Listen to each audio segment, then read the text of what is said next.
کیا لگ رہا ہے جو حالات ہیں، کیونکہ مینگل صاحب کی اسٹیٹمنٹ آپ کی نظر سے بھی گزری ہوگی، بڑا اس پر چرچا بھی ہوا، تو عطا اللہ مینگل صاحب کا دعویٰ یہ ہے کہ اب جو بلوچستان کے حالات ہیں وہ نہ کسی بلوچ رہنما کے ہاتھ میں ہیں، نہ ہی ریاست کی وہاں پر رٹ ہے۔ مولانا فضل الرحمان صاحب کی اسٹیٹمنٹ بھی تھی، تو ایک طرف تو یہ دعوے ہو رہے ہیں کہ اب ریاست کی بھی وہاں پر رٹ نہیں ہے۔ ایسے میں آپ کو لگتا ہے کہ نواز شریف صاحب کچھ رول ادا کر پائیں گے؟ نے ابھی سردار اختر جان مینگل کی بات کی کہ ان کی جانب سے جو بیانات آ رہے ہیں وہ یقیناً وہ ایک پولیٹیکل لیڈر ہے اور ایک قبائلی رہنما ہے، اور یہ بھی ایک حقیقت ہے کہ حال ہی میں یہ گزشتہ 3-4 مہینوں کے دوران بلوچستان میں جو واقعات ہوئے تھے، بسوں پہ حملے ہوئے، مسافروں پہ حملے ہوئے، سیکیورٹی فورسز پہ حملے ہوئے، تو یہ عام لوگوں کے لیے تشویشناک بات ہے۔ لیکن پھر جب ڈاکٹر مالک بلوچ صاحب نے گزشتہ روز میاں نواز شریف سے ملاقات کی، اس کے ملاقات کے تناظر میں ایک اور امید کی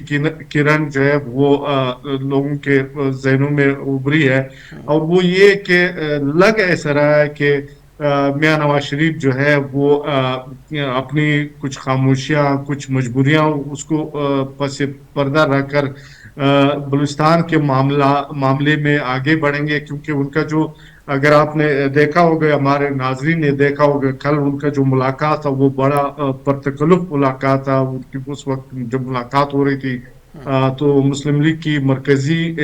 قیادت بھی وہاں پہ بالکل موجود تھی، تو میرے خیال میں اس کا ایک مطلب یہ ہے کہ نواز شریف کی جانب سے بھی ایک سگنل دیا گیا تھا کہ وہ بھی یہ چاہتے تھے کہ ڈاکٹر مالک بلوچ صاحب وہاں پہنچ جائے اور ان سے ملے، اور بلوچستان کا جو مسئلہ ہے، بلوچستان کے جو مسائل ہیں، لوگوں کے جو مسئلے ہیں، اس وقت آپ کو پتہ ہے کہ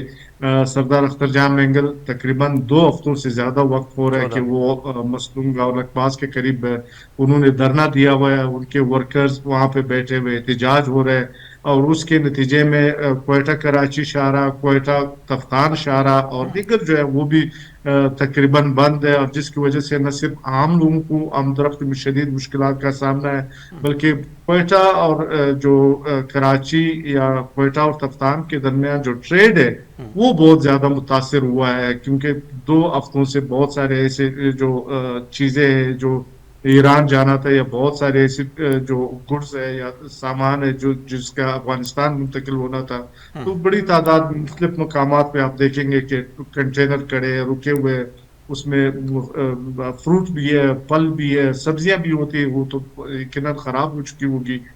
لیکن یہ کہ میں کہہ رہا ہوں کہ یہاں جو لوگ ہیں یا جو پولیٹیکل پارٹیاں ہیں،